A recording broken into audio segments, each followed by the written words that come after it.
Welcome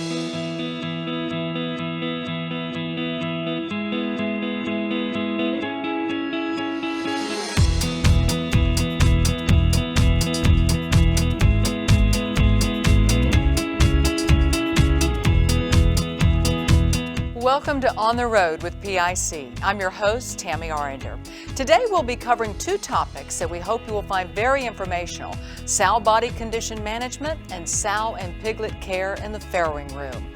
We will be joined by PIC Technical Services Managers, Dr. Sergio Canavate and Kendall Wager, to discuss the latest developments in gestation and farrowing arenas. But first, a word about how you can participate in today's session. Immediately following today's discussion, we'll be hosting a live Q&A session on today's topic. So be sure to stay tuned and add your questions for the panel in the chat. Joining me now to discuss gestation and the 5-step body condition management program is Dr. Sergio Canavate, PIC Technical Services Manager.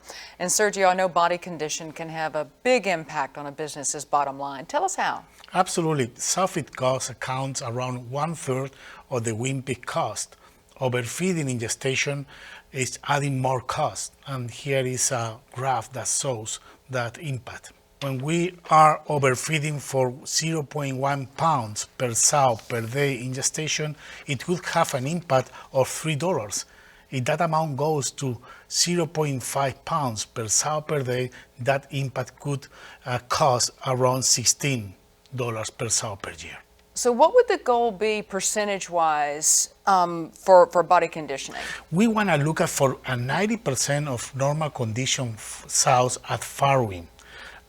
Those sows has a higher farrowing rate, but also they are able to wean more pigs. So body conditioning along strategic culling protocols and with good gill management is going to help us to increase the quality of the sows at service. This is obviously a very important topic, and I know you've narrowed it down to 5 steps. So for long-term success, though, implementing those steps has to be consistent, and skipping one or even more of those could jeopardize the outcome. So walk us through those steps. Yes, the first step is going to be breeding choices quality control. And so let's talk about, we actually talked about that in our last session. We covered that. For a quick overview, though, for those that maybe didn't see it, what should be considered before breeding a gilt? So we need to consider the age at puberty, the age at first breeding, body weight at first breeding, and number of estrus at first breeding. All right, that's for gilts. What about sows? Let's talk about that. For sows related with body condition, we need to look at body condition at weaning, and we need to utilize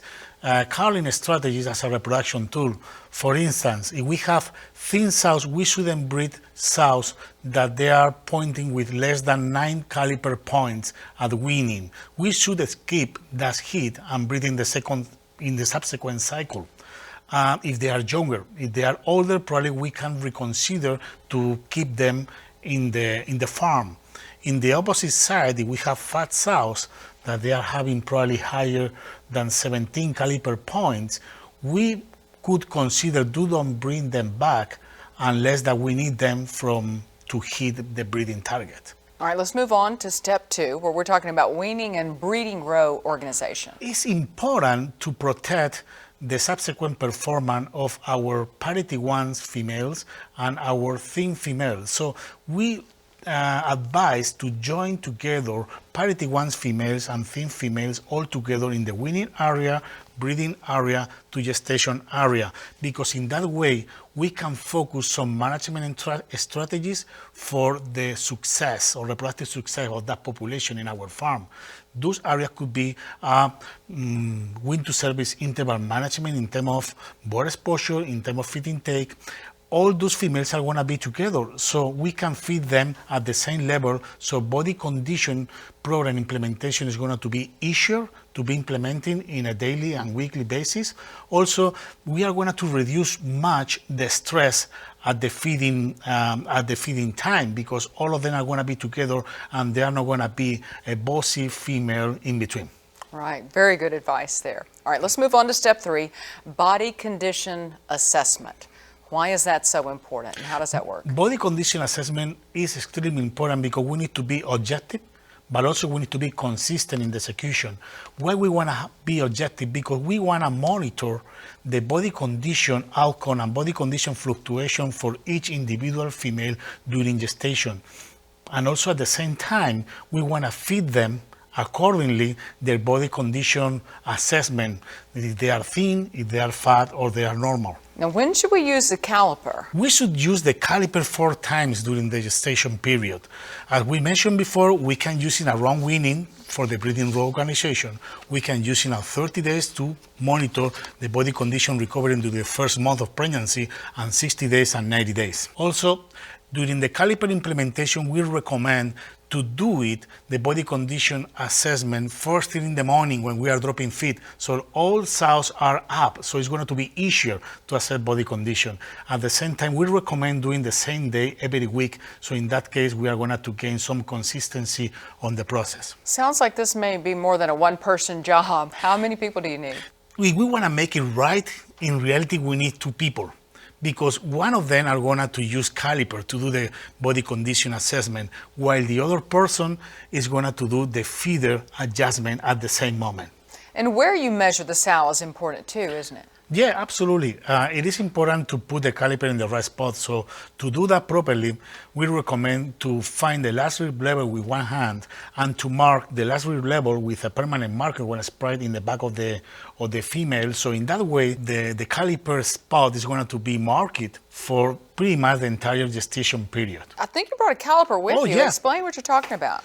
Yeah, so we just look at the last rib level, and then on top, on the back of the female, we just put the caliper just right in the center, and then we just drop to measure the angularity of the back, and based on the angularity of the back, we can determine if the sow is thin, if the sow is normal condition, or if the sow is fat condition. Well, step 4 is all about the feeder settings. When do you determine what those settings are? It should be determined at the same moment that we are doing body condition with the caliper assessment. So it's important to follow your nutritional recommendation based on the level of feed that we are going to provide to ideal sows, thin sows, and fat sows. We are seeing in our experience that the feeder settings is one of the biggest opportunity areas at the farm level. So we strongly recommend following 2 tips. First is to do that job with 2 people, body condition assessment with caliper and another person doing the feeder setting at the same time. And the second tip is going to be organize your breeding area based on body condition, so the weekly execution of body condition assessment and feeder calibration is going to be easier. How about step 5, feeder calibration? That needs to be working properly the whole time. Tips for that? Absolutely. We are not asking to wet feeders every week, but we need to do it as a routine at least every quarter, or when nutritionist is changing formulation or ingredients.